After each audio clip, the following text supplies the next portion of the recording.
What's up, guys? So it's December 23rd. We are here in Totowa, New Jersey on this cold December day.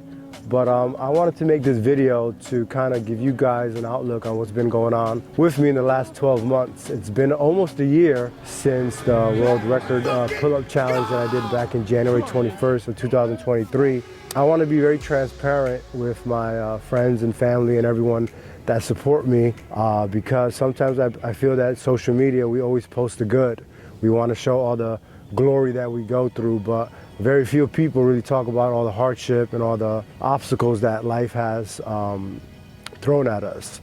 And I'll be 100% honest with you guys. 2023 has probably been the roughest year of my life, personally, financially, socially, from everything, from even injuries that I suffered after the pull-up challenge, how I didn't take care of myself in recovering the way I should have, to things that were more personal, some family issues that I've been going through. But I wanted to make this video to kind of talk about that, as well as talk about the good things that have been happening in the last few months and the goals that I have for 2024, because I know 2024 is going to be probably the best year that I have planned. So now 2024 is literally right around the corner, a few weeks away. I am going to change a lot in my training. As you guys know, I love calisthenics, from push-ups, pull-ups, obviously. After the pull-up challenge, I suffered a small little injury. Well, I don't want to say small injury.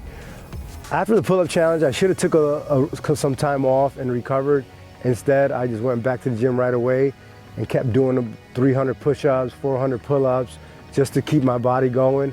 But little did I know, I ended up suffering a minor tear on my right bicep. I have a small tendon tear that I'm trying to recover from, but it's been really hard. As simple as holding a cup of coffee with my right hand, I end up getting cramps all over my bicep. So it's been really hard. It's been really depressing because someone that's very active, and I love to be in the gym, I love to keep my conditioning and my cardio going, to having to shut down to recover, it's been taking a toll on me mentally. And I know a lot of athletes talk about it when they can't perform in their respective sport. They end up feeling a little depressed or a little down, and now I can kind of relate to it. I'm not at that level, of course, but fitness is such an important part of my life, and it keeps me motivated that when you have to take a break from it, you realize how important it is for you. So with that being said, in 2024, I am going to now work towards a different goal. I am going to start to practice to train for the New York City Marathon. So I already signed up for 4 different marathons in 2024, and I hope with this training, it gives me a chance to take a little break from my upper body and focus more on my lower body. The first marathon I'm going to run this year is going to be on December 31st, midnight, on New Year's Eve in Central Park.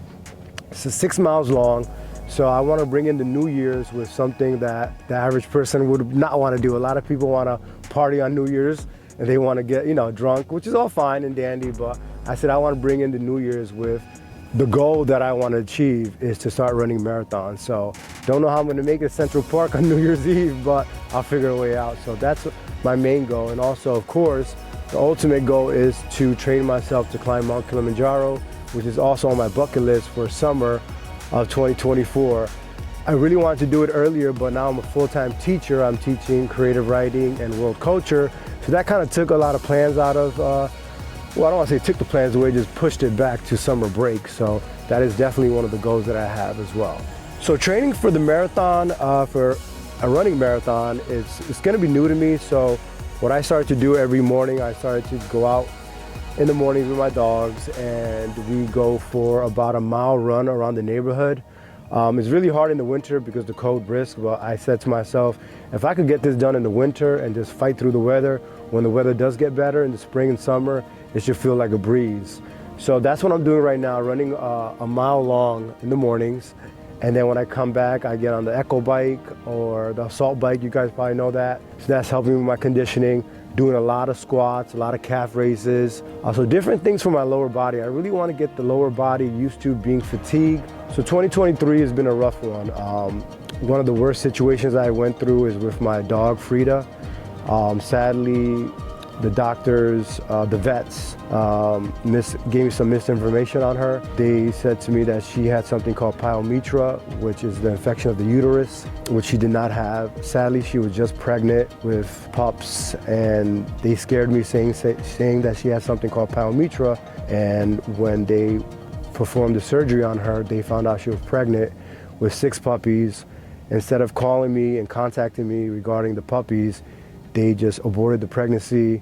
They got rid of the puppies and they took out her uterus and her ovaries. And I'll be honest with you guys, this was probably one of the hardest things for me personally, because you know, they're like my kids, and for a vet just to make a decision without even consulting me or even informing me, I felt like they really took a part of me without even, you know, they just took a little part away from me. But that was a hard part for me, because I really wanted to see the puppies that Van Gogh and Frida could have created, because they're just 2 beautiful dogs, and every time I see them, I always wonder how their puppies will look. The good news is she's doing well. She's very active, she's very playful, and she's a great dog, and they're both doing well. But it's just one of those things that I just wish that it just never happened. But I always say things happen for a reason, and I'm hoping that I'll find out the reason sooner or later. But that was one thing that was hard on me, and another was a family situation. It's a little personal, but I'll be honest, I don't like to hide things, because this really took a toll out on me